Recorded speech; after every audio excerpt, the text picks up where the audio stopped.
this guy's the man. He's a world champion ultramarathon runner, ultra-distance cyclist, triathlete, world record holder for the most pull-ups in 24 hours. He's a former United States Navy SEAL and former Air Force Tactical Air Control Party. He took part in the War of Afghanistan 2001 to the present and the Iraqi War. Most importantly, the component that makes him so important for what we want to do, which is mentoring, charitable work, and showing and raising things and paying it forward.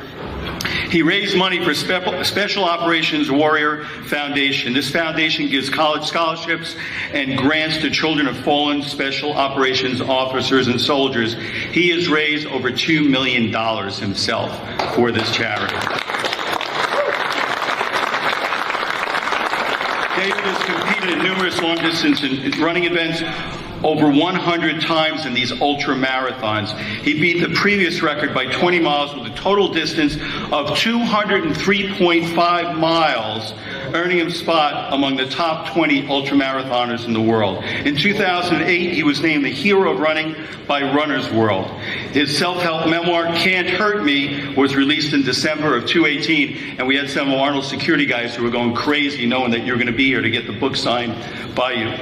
He was the subject of the book Living with a SEAL. He completed and broke the world record for the most pull-ups done in 24 hours, completing 4,030 pull-ups in 17 hours. Let's give it up for David Goggins.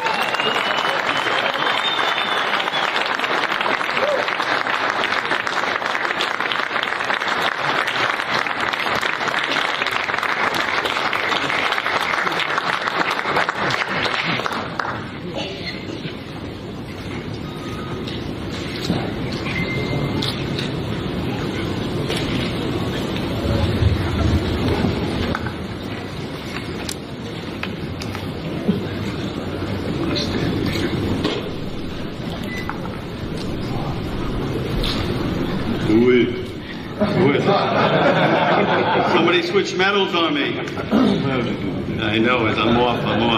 But I don't want to stab him after all that mile. Well, this is a huge honor for me. I'm extremely shocked. I want to thank Doc. Thank you so much, Arnold. It's a huge honor to be sitting here and alongside with you. When I was younger, I watched so many of your movies and felt like I was this big. Literally, not because of your size, but because of your courage and how you approach things in life. Fairfax, I don't know what to say, man. You literally, no one would know me up here if you didn't, say, hey, there's this guy out here who's doing things way under the rug. So for me, I'm not a very known athlete. I'm not a professional athlete. I'm an underground athlete. I didn't do anything to accept these amazing awards. I did it because basically I grew up very tough life. Lived in a horrible place, mentally, physically, emotionally, spiritually. Got beat down so bad by my father that he beat the courage and strength out of me. So I had to find a way to kind of get it back. And how I did that was literally examining my soul. So in doing that, I started looking for the most uncommon people in the world. So it brought me into special operations, from the Air Force to the SEALs to Rangers. And along the way, I started realizing how powerful the mind truly is and how little we use of it. So when I was getting beat down, I thought I was nothing. I thought I was the lowest form on earth. And to develop my mindset, what I did was I started joining special operations unit, looking for these courageous men. And I found them. And when I found them, I started realizing that it's all in your head.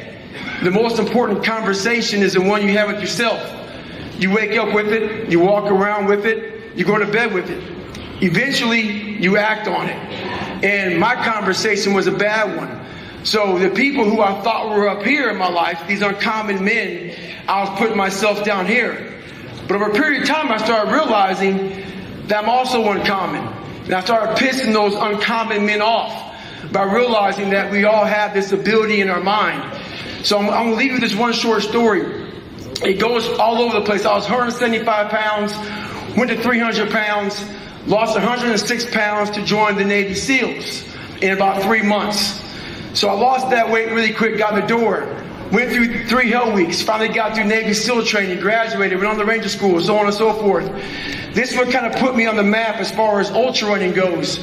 You guys are, some of you are familiar with the story, Lone Survivor, Marcus Luttrell. He's a really good friend of mine. If you're not, please get the book Lone Survivor. I gained about 50 pounds back. I was about 250 pounds. This is a story about the mind. I'll go through it real quick. So I didn't put running shoes on for about 9 months, 10 months. I was overseas deploying, came back with the free fall school. I was at military free fall school with Morgan Luttrell, Marcus Luttrell's twin brother.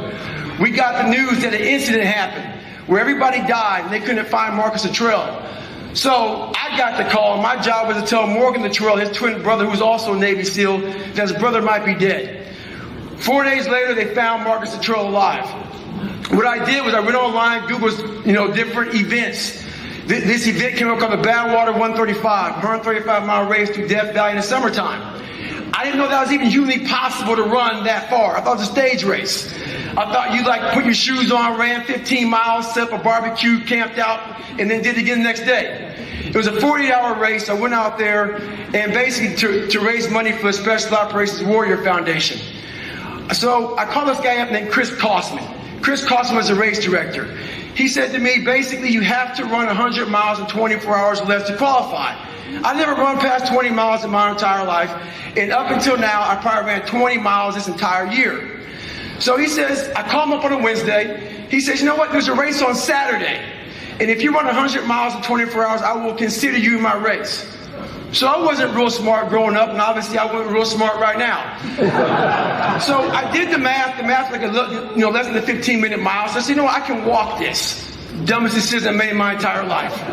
Went out there about 250 pounds, and I get to mile 50. It's in San Diego, November. So on a 1-mile track, where you go as many times as you can around 1-mile track for 24 hours.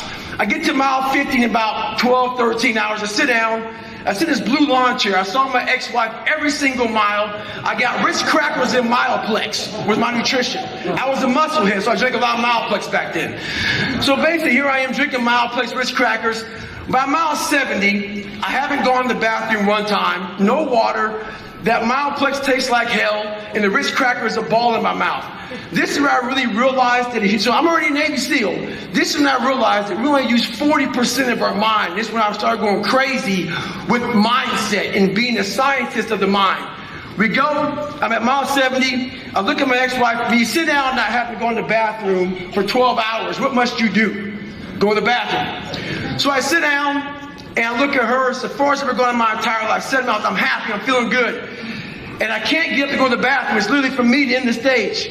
So I look at her, and I said, honey, do you love me? She goes, why? I go, because I can't stand up. My blood pressure's all messed up. I go, I'm taking a shit on myself right now.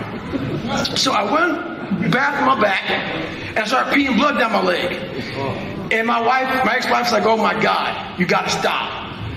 This is when I realized, my whole life, all the bad times, all the good times, I'm not going to quit yet. Let me get better. Let me fix my blood pressure. Let me get some potassium, sodium, nutrition in my body. Let me see if I can fix myself. So I said, if I can just walk 1 more mile after being in the worst shape of my entire life, this would change everything for me mentally going forward. From this kid who came from dirt, nothing, who couldn't read until he was a junior in high school and is now here. I walked a mile. I said, maybe I can walk 1 more mile. Maybe I can walk another mile. At mile 81, my ex-wife looked at me and said, you're not going to make the time.